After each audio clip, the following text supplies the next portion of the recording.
বাংলাদেশ ক্রিকেটের একসময়ের গতিতারকা রুবেল হোসেন আন্তর্জাতিক ক্রিকেটকে বিদায় জানিয়েছেন। ২০০৯ সালে অভিষেকের পর থেকেই গতি, আগ্রাসন আর গুরুত্বপূর্ণ সময়ে উইকেট তুলে নেওয়ার দক্ষতায় তিনি হয়ে উঠেছিলেন দলের অন্যতম নির্ভরযোগ্য পেসার।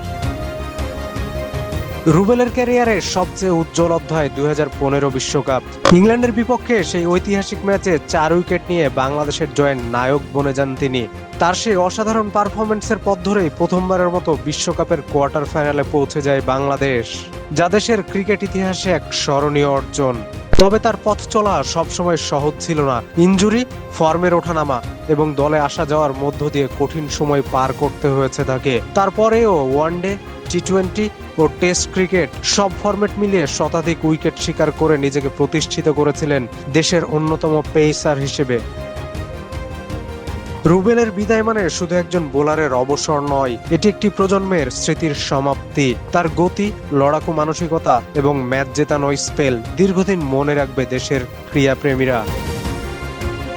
কাউসার আলী, প্রতিদিনের বাংলাদেশ।